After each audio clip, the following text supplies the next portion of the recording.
The folder slid across the Christmas table, so softly it almost made no sound at all. It was a gentle, deliberate movement, the kind that barely registers until you realize the weight of what is being placed in front of you. Daniel's mother pushed it with 2 fingers, right between the dish of candied yams and the basket of dinner rolls, as if she were offering me a second helping of green beans rather than a legal document meant to protect her family from me. Her smile stayed in place, neat and cold, a carefully constructed mask of politeness that didn't quite reach her eyes. "We think this is best," she said, her voice smooth and unbothered, "before the wedding moves forward." For a second, nobody moved. The only sound in the room was the rhythmic blinking of the lights on the tree in the corner, red, gold, and somewhere in the kitchen, a timer ticked away the final minutes of the ham. Daniel looked down at his plate, his jaw tight. His father folded his hands on the table, assuming the posture of a man in a boardroom rather than a dining room. His sister took a sip of wine, trying to suppress a smirk of intrigue. I rested my hand on the folder, feeling the textured paper beneath my fingertips, but I did not open it right away. I didn't need to. Even before I saw the bold, black title on the first page, I knew exactly what it was. It was a contract. But not the kind people sign when they are entering a partnership of equals. It was the kind people use when they want to remind you exactly where you belong, and in their eyes, that was at the bottom of the ladder. If you have ever been underestimated, judged by the clothes you wear or the job you do, then you know exactly how I felt in that moment. If you've ever sat across a table from someone who thinks they are better than you, just waiting for the moment you can finally stand up and show them who you really are, then hit that like button, subscribe to the channel, and turn up your volume. Because today, we are diving into one of the most calculated, emotionally charged stories of quiet strength and ultimate revenge that you will ever hear. This is a story about class, about character, and about what happens when you underestimate a woman who has spent a lifetime leading Marines. By that point in my life, I had spent nearly 20 years in the United States Marine Corps. I had stood in rooms where generals made decisions that carried the weight of life and death, decisions that changed the map of the world and sent young men and women into harm's way. I had buried good men. I had written letters to weeping mothers and held the hands of dying soldiers. I had learned how power works in the real world, the kind of power that doesn't care about trust funds or country club memberships. And more importantly, I had learned how small, insecure people act when they believe someone else has no power at all. Yet, sitting at that Christmas dinner table in my oldest wool coat, I felt something sharper than anger. It wasn't the paper that offended me. It was the betrayal, because Daniel had known. I could see it in the way he would not lift his eyes, in the way he gripped his fork like a weapon. That was the moment. That was the night. That was the precise second I understood that before I married this man, before I merged my life with his, I needed to decide whether love was actually enough when courage was completely missing. But that scene at the dinner table was not where the story began. It began 3 weeks earlier on a gray, freezing December morning, with Daniel standing in my kitchen, holding a mug of coffee and smiling at me like the world was still a simple, uncomplicated place.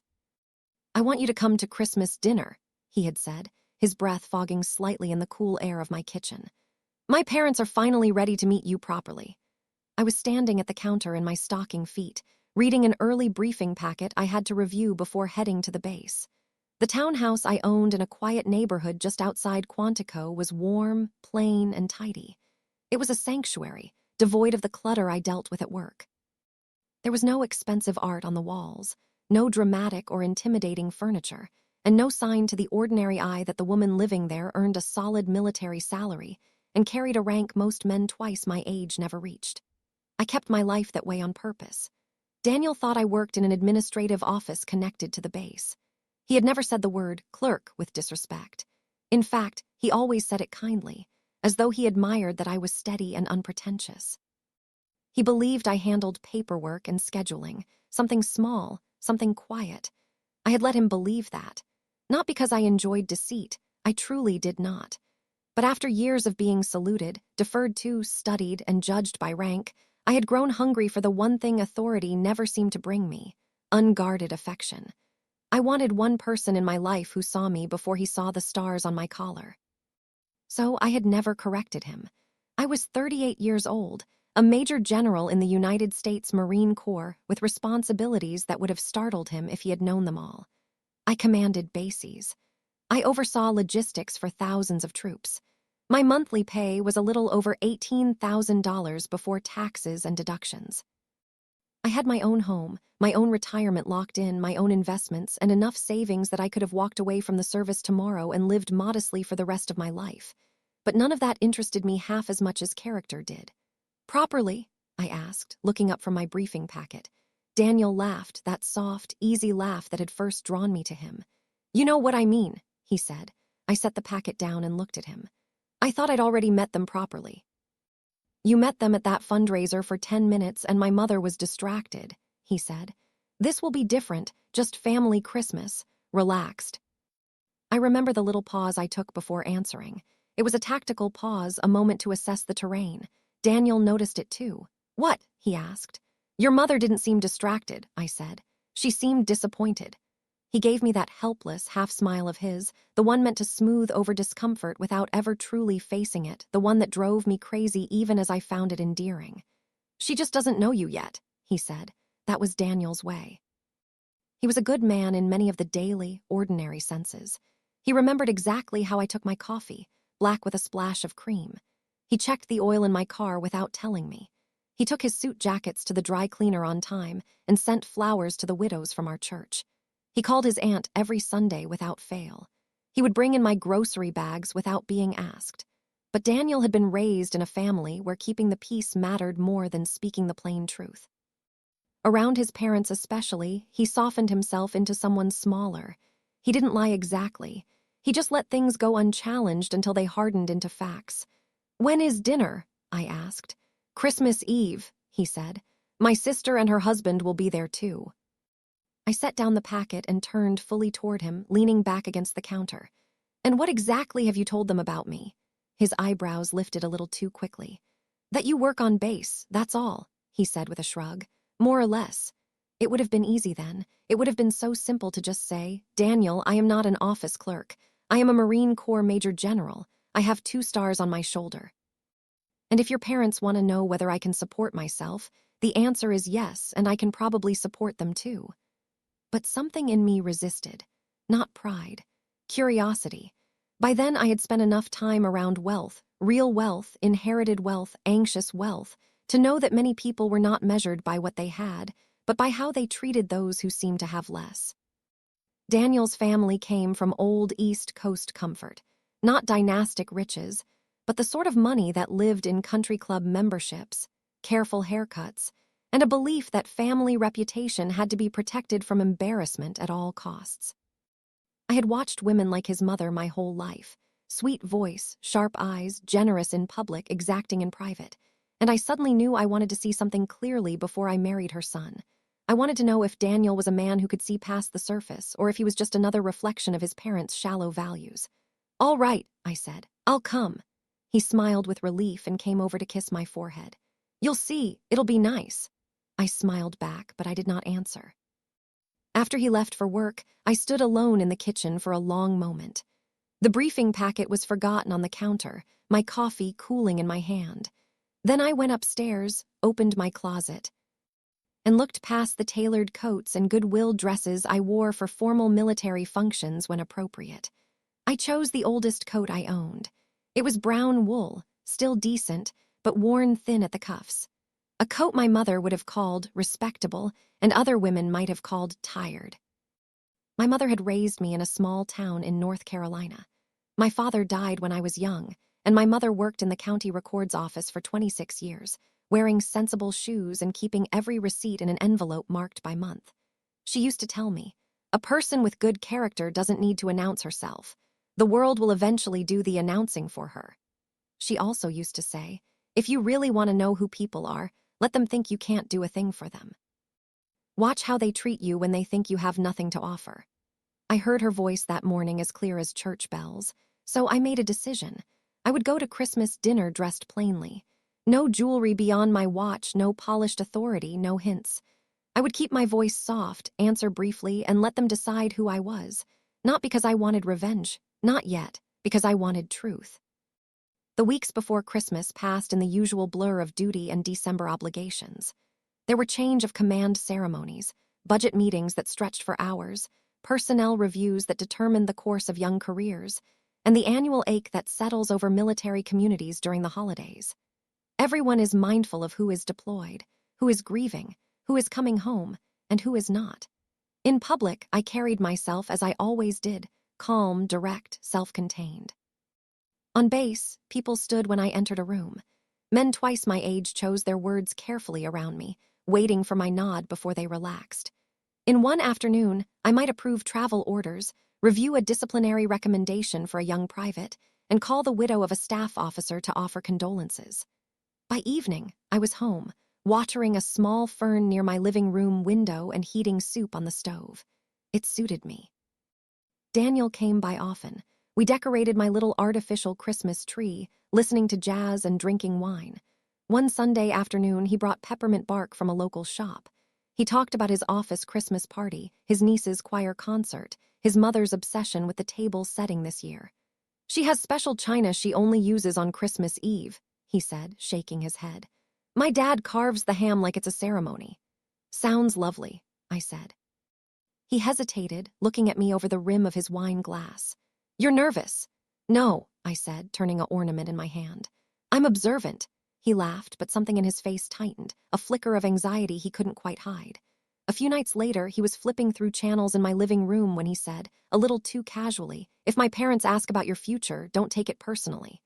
I looked over from the armchair where I was mending a loose button on a cardigan. "What does that mean?" "You know they're practical people. Practical about what?" He shifted on the couch. "Marriage, finances, stability." I threaded the needle slowly, keeping my voice even. "Daniel, do your parents think I'm unstable?" No, he sat up quickly. "Not unstable, just they like to know where things stand." That was the second warning, enough that any sensible woman would have pressed harder. I did not.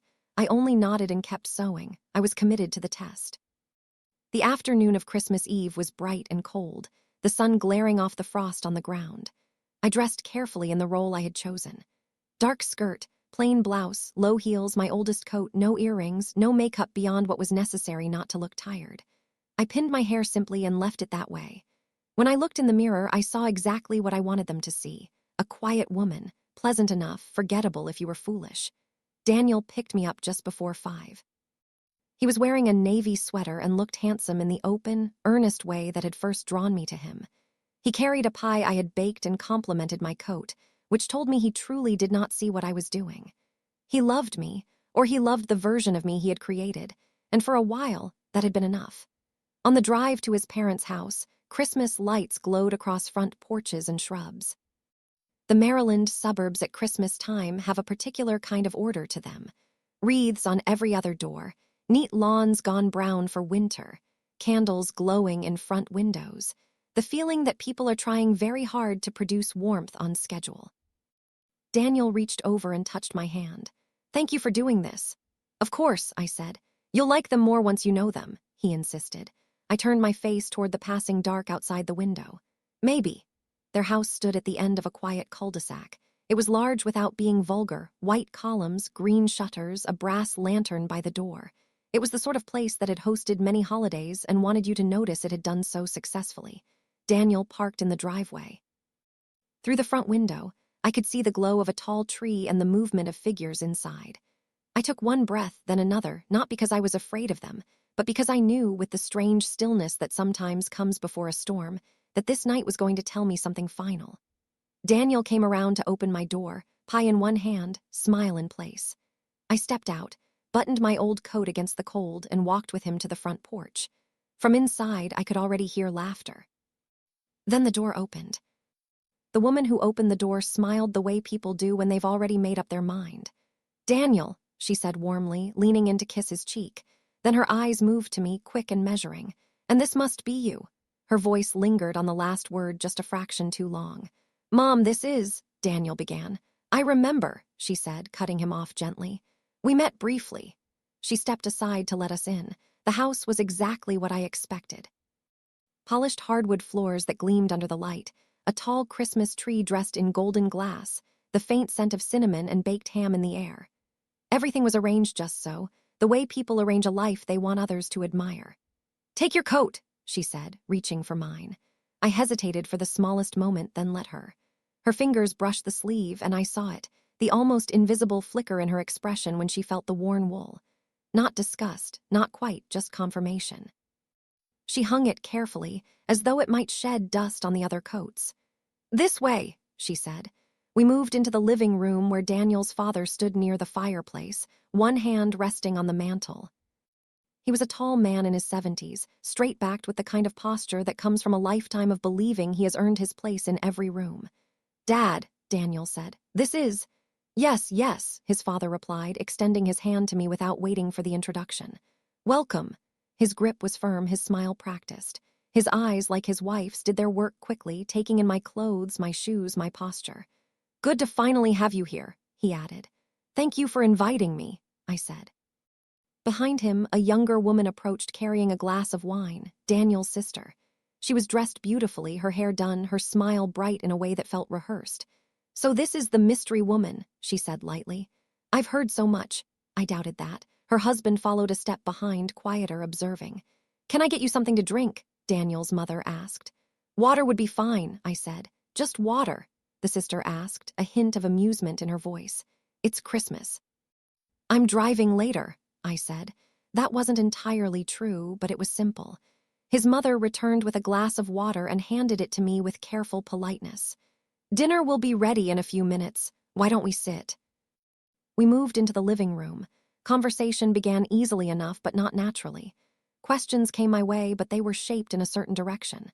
"So Daniel tells us you work on base," his father said, settling into his chair. "Yes," I said. "What kind of work?" he asked. "Administrative," I answered. He nodded slowly, as if placing that into a category he understood completely. "That must be steady," he said. "It is," I replied. His sister leaned forward slightly.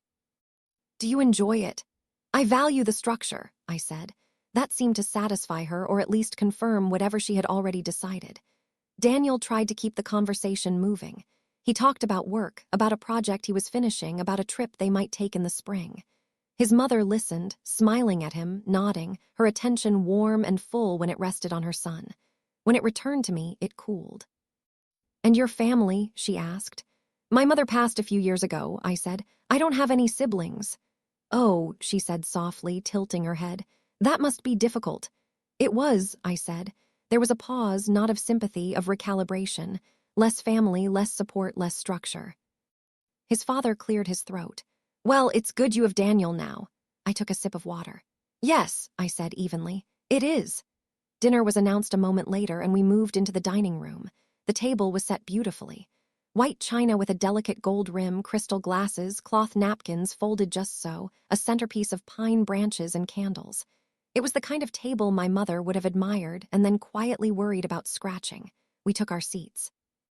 Daniel sat beside me, his parents across, his sister and her husband at either end. The meal began with grace. His father bowed his head and gave thanks for family, for blessings, for the year behind and the year ahead. His words were sincere, practiced, and complete. When he finished, everyone lifted their heads. "Please," his mother said, "eat." The food was good, very good. Ham glazed perfectly, sweet potatoes rich and soft, green beans with almonds, rolls warm and light, everything prepared with care. But the conversation never settled. "So," his mother said after a few minutes, turning to me again, "do you plan to continue working after the wedding?" "Yes," I said. "In the same position?" she asked. "For now," I replied. She nodded, exchanging a brief glance with her husband. "I only ask," she continued, "because Daniel has worked very hard to build a certain lifestyle. Stability is important." "I agree," I said. His sister smiled faintly. "Of course, sometimes priorities shift after marriage." "Sometimes," I said. Daniel shifted beside me. I could feel the tension in his arm. "They're just trying to get to know you," he murmured quietly. "I understand," I said. His father set down his fork. "And what about long-term plans?" he asked. "Savings, retirement, those sorts of things." "I have a plan," I said. He smiled thinly. "I'm sure you do. It's just that, well, these things matter more when two people are building a life together." "Yes," I said again. "They do." There it was, not outright insult, not yet, but the steady shaping of a narrative, a woman with modest means, limited prospects, a potential risk. Daniel tried to shift the subject again, but his mother brought it back.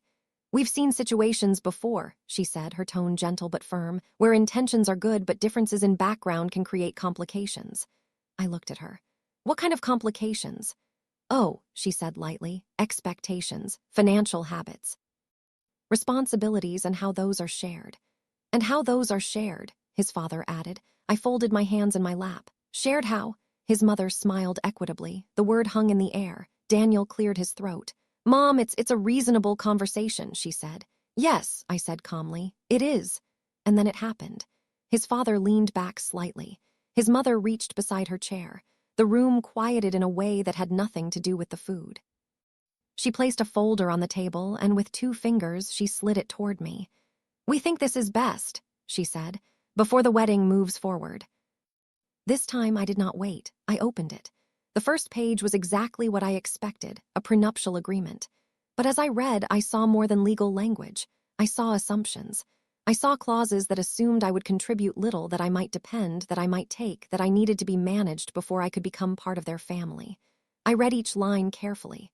No one spoke. The timer in the kitchen ticked. When I reached the end of the first page, I turned it. There were notes in the margin in his mother's handwriting. "Important, must discuss before venue deposit." I closed the folder slowly, and only then did I look up. Daniel was staring at his plate. He hadn't said a word. I rested my hands lightly on the table, and for the first time that evening, I allowed a small silence to settle. Not the silence of discomfort, the silence of understanding. They thought this was about money. They thought this was about protection. They thought I was the risk.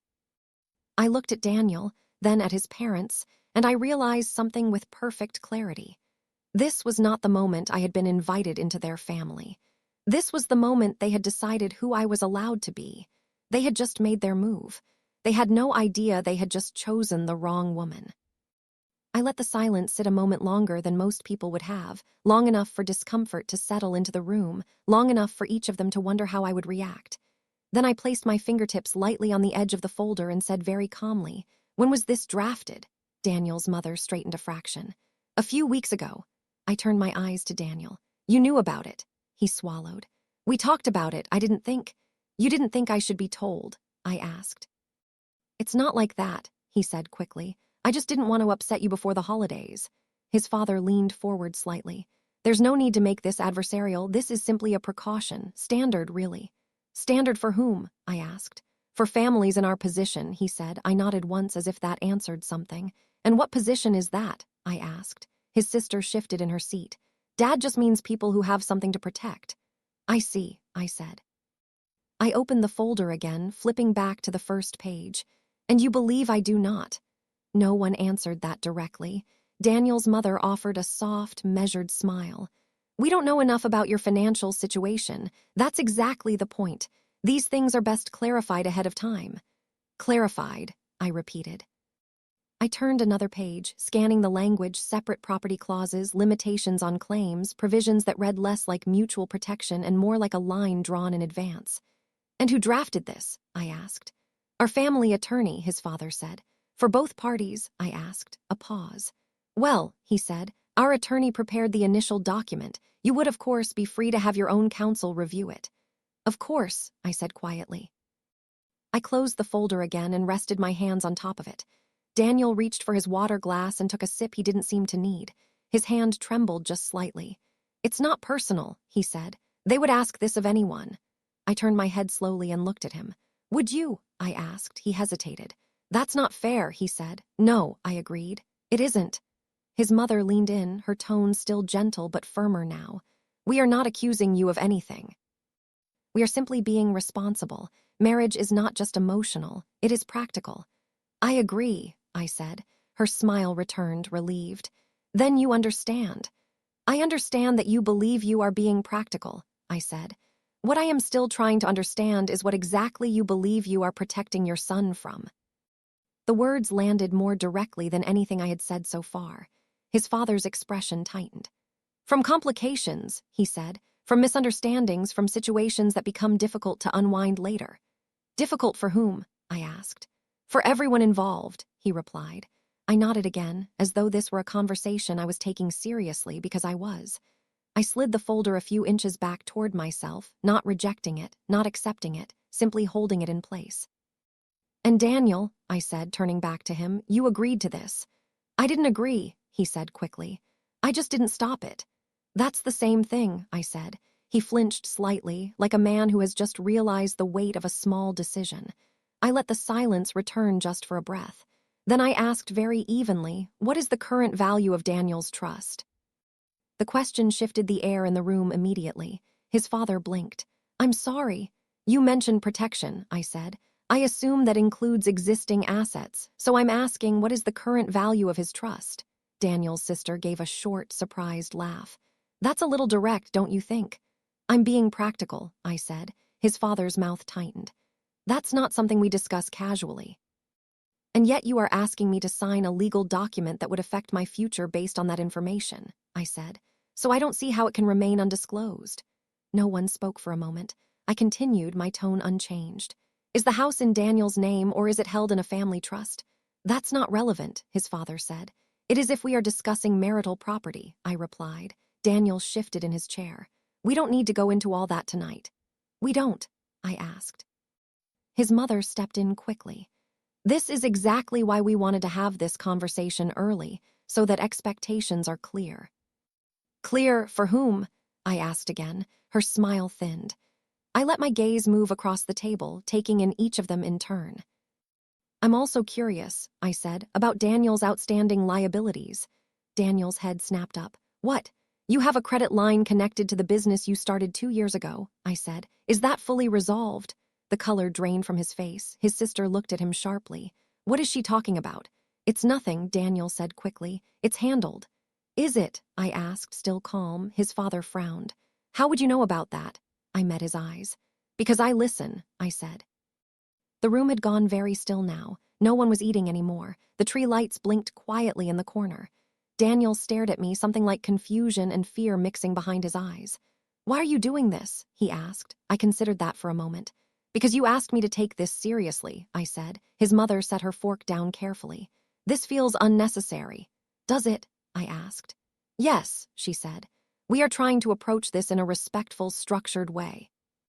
"And I am responding in the same way," I said. Her expression hardened just a fraction. "You are being defensive," she said. "I am being thorough," I replied. His father leaned back in his chair, studying me now with a different kind of attention. "What exactly do you do on base?" he asked. There it was, not curiosity, recalculation. I held his gaze. "More than filing paperwork," I said. Daniel let out a quiet breath. Can we just slow down for a second?" "No," I said gently. "I don't think we should." He looked at me, startled. "Because this moment matters," I continued. "And if we move past it too quickly, we'll pretend it didn't happen the way it actually did." His mother folded her hands in front of her. "We have treated you with respect," she said. I looked at her for a long moment. "No," I said quietly. "You have treated me with caution." The difference seemed to land. No one spoke. I rested my hand lightly on the folder again. "You are not wrong to want clarity," I said. "You are not wrong to want fairness. Those are reasonable things." His father's shoulders relaxed slightly, as though he thought we were moving toward agreement.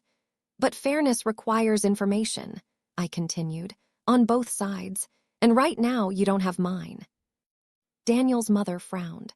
"Then perhaps this is the time to share it."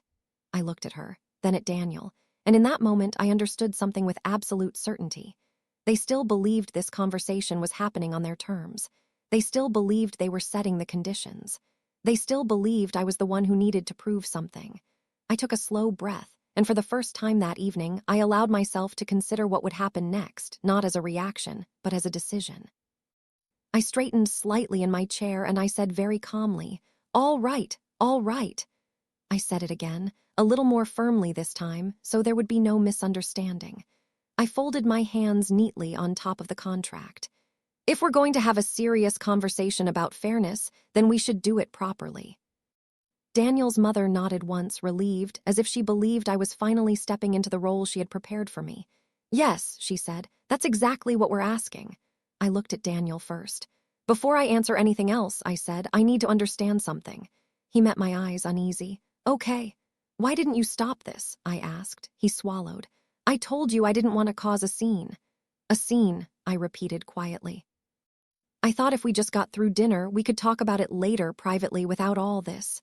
All this, I said, glancing at the folder, was already decided. The only thing you postponed was telling me. He didn't answer. I let that settle between us. Then I turned to his parents. You said you want clarity, I continued. So let me offer you some. I sat back slightly in my chair, not in defiance but in composure. I am 38 years old. I have supported myself since I was 18. I do not carry personal debt. I own my home. I maintain my own retirement accounts. I do not depend on Daniel for financial stability, and I do not require access to your family's assets to live comfortably. Daniel's sister blinked, surprised. His father's eyes narrowed, reassessing. And as for my work, I added, you are correct that I am on base.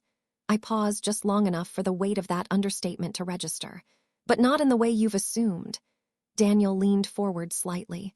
What do you mean? I looked at him. Then I looked at his parents and I spoke plainly. I am a major general in the United States Marine Corps. For a moment, no one reacted. It was too far outside what they expected. Then his sister let out a short, disbelieving laugh. I'm sorry, what? I am a 2-star general, I said, my voice calm even. I command personnel, I oversee operations. I make decisions that carry legal, financial, and human consequences. My responsibilities extend well beyond administrative duties. Daniel stared at me. You're serious, he said. Yes. His mother's expression shifted, confusion giving way to something sharper. That's not something one would hide. I didn't hide it, I said. I simply didn't lead with it. His father leaned forward, studying me in a way he hadn't before. If that's true, he said slowly, then why am I sitting here in an old coat? He didn't answer. I gave him the courtesy of finishing the thought anyway. Because I wanted to know how you would treat someone you believed had nothing to offer you. The words settled into the room like a stone dropped into still water. Daniel looked at me as if he were seeing me for the first time. You never told me, he said quietly. No, I agreed. I didn't. Why? He asked. I held his gaze. Because I wanted one relationship in my life that wasn't shaped by rank. I wanted to know if I could be known as a person before I was known as a title. His mother shook her head slightly. This feels misleading. Does it? I asked. Yes, she said.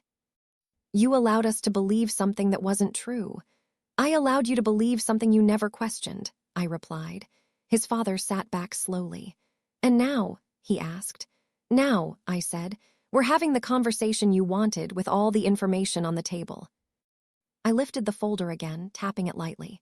This document, I continued, is not inherently unreasonable. Prenuptial agreements can be useful when both parties enter them with full knowledge, independent counsel, and mutual respect. His mother nodded a bit too quickly. Exactly. But this, I said, opening it again and turning it so they could see, is not that. I pointed to a clause. This section assumes a disparity of income and restricts future claims accordingly. That assumption is incorrect. I turned another page. This provision limits access to certain assets without disclosing their structure. That creates an imbalance of information. Another page. And this language here, I added, tapping the margin note, is not legal at all. It's personal. It reflects a concern about character rather than a concern for assets. Daniel's sister shifted uncomfortably. His father frowned. Our attorney drafted that. Your attorney drafted a document based on your perspective, I said, not on a full understanding of both parties involved. And what would you suggest? He asked. I would suggest, I said calmly, that if we are to discuss a legal agreement, it should be drafted by separate counsel, with full disclosure from both sides, and with terms that protect each party equally. His mother's lips pressed into a thin line. And you expect us to simply accept that? She asked. I expect you to recognize that I am not the person you assumed I was, I said. The room went quiet again. Daniel ran a hand through his hair. I don't even know what to say. You could start with the truth, I said. He looked at me, pained. I didn't think it mattered. It mattered to them, I said, and you let it matter without question. His father exhaled slowly. Well, he said, this is unexpected. Yes, I said, it is. His mother picked up her glass of wine, took a small sip, and set it back down carefully. If what you're saying is accurate, she said, then perhaps we all made some incorrect assumptions. That's one way to put it, I replied. Her eyes met mine. And you, she added, chose not to correct them. That's also true. A long pause followed. Then she said, I suppose the question now is where we go from here. I considered that. I looked at Daniel, at his father, at his mother, at the contract still resting between us, and I realized something that had nothing to do with rank or money or legal language. This was no longer about what they thought of me. It was about what I thought of them. I closed the folder gently and set it back on the table. "You asked for clarity," I said, "and now you have it." For a moment after I said it, no one moved. The contract sat in the center of the table like something that had lost its purpose. Daniel's mother was the first to recover. She adjusted her napkin, smoothed it once across her lap, and lifted her chin just slightly. "Well," she said, her voice carefully measured, "this certainly changes the context." "Does it?" I asked. Her eyes flickered, not expecting that answer. "Of course it does. We were operating under a certain understanding." "Yes," I said, "you were." His father leaned forward, resting his elbows lightly on the table. "You have to admit," he said, "most people would have disclosed something like that." "Most people lead with whatever they think will secure their position," I replied. "I chose not to." Daniel looked between us, his face pale. "I still don't understand," he said. "Why didn't you tell me, not just them, me?" I turned to him fully. "Because I needed to know who I was building a life with," I said, "not who you would become if you knew my rank." "That's not fair," he said. "No," I said quietly. "What happened tonight wasn't fair." He flinched at that. His sister shifted in her chair, clearly uncomfortable now. "Okay, but this feels like a test," she said. "Like you set this up." "I didn't set anything up," I said. "I showed up." "You showed up pretending to be someone else," she said. I held her gaze. "I showed up without announcing myself. There is a difference." His mother exhaled slowly. "Regardless," she said, "we are where we are and we still need to discuss the future." I nodded once. "We do." She leaned forward slightly, regaining some of her composure. "Then let's be practical. If you truly are in the position you claim, then you understand the importance of structure, agreements, boundaries." "I do," I said. "Then you must also understand that families like ours are not unique," I said gently, cutting her off. Her lips pressed together. "I have spent my entire adult life working with people from every background you can imagine," I continued. "Wealthy, poor, educated, not. What distinguishes them is not what they have. It's how they behave when they believe no one is watching."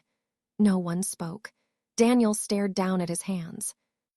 I shifted my attention back to him. "Daniel," I said, my tone softer now, "I need to ask you something and I need you to answer honestly." He looked up. "When your parents decided to present this tonight," I said, tapping the folder lightly, "did you agree with them?" He opened his mouth, then closed it again. I thought it was reasonable," he said finally, "just as a precaution." "Even knowing what you know about me?" I asked. He hesitated. "I didn't know this," he said, gesturing slightly toward me, toward everything I had just revealed. "No," I said, "but you knew me." That landed harder. He looked down again. "I didn't think they were trying to hurt you," he said quietly. "That's not what I asked," I replied. Silence stretched between us. Then, slowly, he said, "I didn't stop them." I nodded once. "That's what I needed to know." His mother leaned in quickly. "Daniel was trying to keep the peace," she said. "You can't fault him for that." I turned my head toward her. "Yes," I said, "I can." Her eyes widened slightly. "Keeping the peace," I continued, "at the expense of someone else's dignity is not peace, it's avoidance." His father shifted in his chair. "Now hold on," he said. "No one intended to compromise your dignity." I met his gaze. "You handed me a document designed to limit my place in your family before you understood who I was. You made assumptions about my character based on what I wore, what I said, and what you believed I could offer." "That's not," his sister began. "It is," I said, still calm. The room fell quiet again. I let it. Then I did something none of them expected. I reached down, slipped the engagement ring from my finger, and placed it gently on the table beside the contract. The small sound it made against the wood seemed louder than anything else that night. Daniel's head snapped up. "What are you doing?" he asked. "I'm pausing," I said, "pausing." His voice cracked slightly. "You're taking the ring off in front of my family and calling it a pause." "Yes," I said. "Why?" he demanded. I looked at him, not unkindly. "Because I don't know if you're ready to stand beside me," I said, "and I'm not willing to build a marriage on uncertainty." His mother's face tightened. "This is an overreaction," she said. "No," I replied. "It's a decision." His father leaned forward, his voice firmer now. "You're going to walk away from an engagement over a conversation." "I'm stepping back," I corrected him, "because of what that conversation revealed." Daniel shook his head, disbelief and hurt written across his face. You could have told me, he said again. And you could have trusted me, I said. That was the truth at the center of it, not the contract, not the dinner. Trust. I stood slowly, smoothing my skirt. Thank you for the meal, I said to his parents, my voice steady. It was very well prepared. His mother stared at me, speechless now. I picked up my coat from the chair where it had been placed earlier. The worn wool felt heavier in my hands than it had when I arrived. Before I turned to leave, I looked at Daniel one last time. I meant what I said, I told him. This isn't the end, but it's not the beginning anymore either. He didn't move. None of them did. I walked to the front door, opened it, and stepped out into the cold December night. The air hit my face, sharp and clean. Behind me, I heard the door close. And for the first time that evening, I allowed myself to feel it. Not anger, not triumph, loss. Because sometimes the hardest part of seeing people clearly is realizing they're not who you hoped they were. The first few days after Christmas were the quietest I could remember in years. Not the kind of quiet you get after a long day's work when you sit down with a cup of tea and let the world settle. This was a deeper kind. The kind that leaves space for thoughts you've been too busy to face. I went back to base on the morning of the 26th. The routine helped. There were briefings waiting, reports that needed review, a personnel issue that had been delayed over the holiday. In my world, decisions didn't pause because it was Christmas. People still depended on clarity, on direction, on someone willing to take responsibility. So I stepped back into that role without hesitation. In uniform, everything made sense. People stood when I entered a room. Conversations tightened. Information was presented directly. No one wondered what I contributed or whether I belonged at the table. My authority wasn't a question. It was a fact. There is comfort in that, even if you don't admit it. But when I came home in the evenings, the silence returned. My townhouse felt larger than it had before. The small artificial tree still stood in the corner of the living room, lights unplugged, now ornaments catching the faint glow from the street lamp outside. The pie Daniel had brought was still on the counter the first night. I threw it away the next morning. I didn't hear from him right away. That didn't surprise me. Daniel was not a man who rushed into difficult conversations. He approached them the way some people approach cold water, slowly, carefully, hopping to adjust before fully stepping in. On the third day he called. I let it go to voicemail. His message was short. I'm sorry, he said. I don't even know where to start, but I'm sorry. Please call me when you're ready. I listened to it once, then I deleted it. Not out of anger, out of discipline. I had learned over the years that immediate responses often come from emotion, not clarity. And I wanted to understand what I felt before I tried to explain it to him. A week passed. Work filled most of it. Meetings, reviews, long hours that blurred into one another. There were moments when I forgot entirely about Christmas dinner, about the contract, about the look on Daniel's face when I placed the ring on the table. But then something small would bring it back. A couple holding hands in a parking lot. A wedding announcement in the paper. A Christmas card left unopened on my kitchen counter. By the second week, the calls stopped. Instead, a letter arrived. It was handwritten. I recognized his handwriting immediately, careful, slightly slanted, the way he always wrote grocery lists. I set it on the table and looked at it for a long time before opening it. When I finally did, I read it slowly. He didn't try to defend himself. That was the first thing I noticed. He wrote about that night, about what he had seen and what he had failed to see. He admitted that he had known about the contract and had convinced himself it was just a formality. He admitted that he had been more concerned with avoiding conflict than with protecting me. I thought I was being reasonable, he wrote. I thought I was keeping things smooth. I didn't realize I was letting you walk into something unfair. He paused there, then continued. I also didn't realize how much I liked the version of you I thought I knew. That line made me stop. He went on to explain it. He said it had been easier to feel steady, confident, even a little important beside someone he believed needed him, that he had never asked deeper questions about my work because he didn't want to disturb that balance. I'm not proud of that, he wrote, but it's true. I set the letter down for a moment and stared out the window. There it was, not just an apology, an admission that mattered more than anything he could have said in the first few days. The next letter came 4 days later. This one was shorter. I've started seeing someone, he wrote. A counselor. I don't think I know how to handle my parents the way I should. I want to learn. He didn't ask me to come back. He didn't ask me to forgive him. He just told me what he was doing. That mattered, too. By the third week, I had 3 letters, each one a little clearer than the last.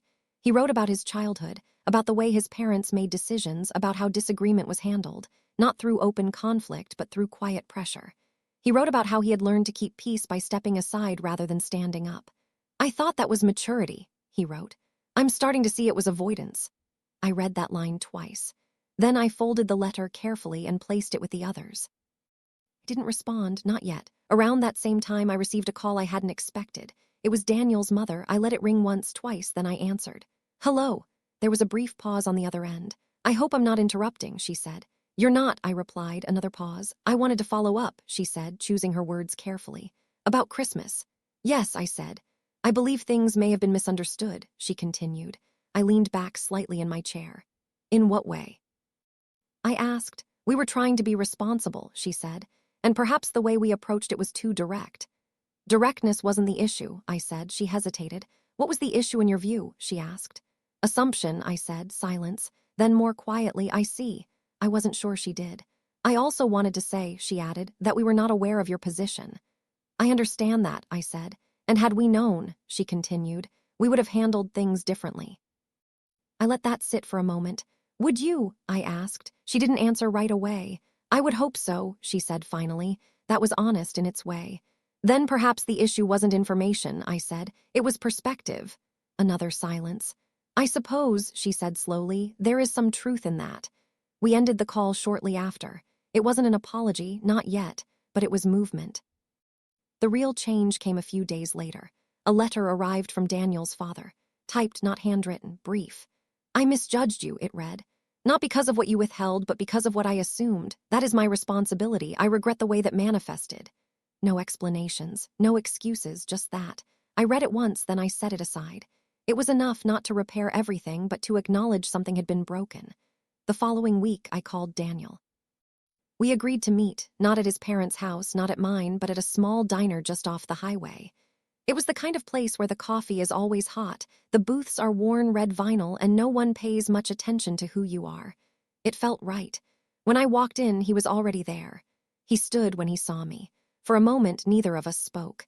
Then he said quietly, "Thank you for coming."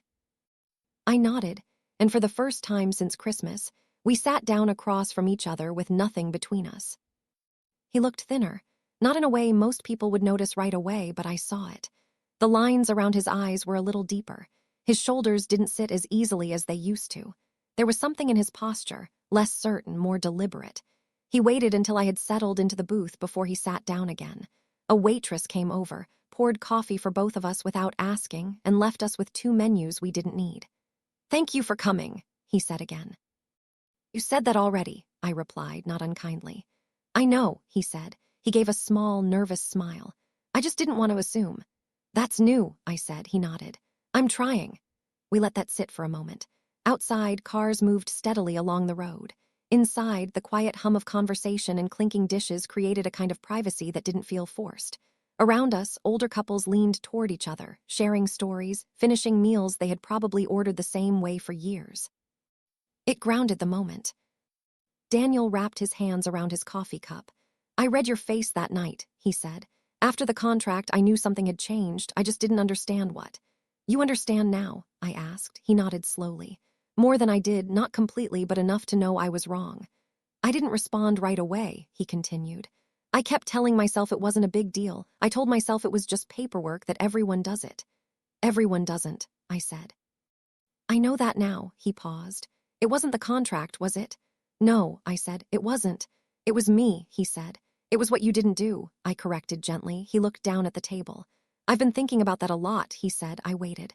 "I always thought I was a good man," he continued. "And in a lot of ways, I still think I am, but I've started to realize that being good when things are easy doesn't mean much." "No," I said quietly. "It doesn't." He met my eyes. "I didn't stand up for you," he said. "Not because I didn't care, but because I didn't want to deal with my parents. I told myself I'd fix it later, privately, but by then the damage was already done."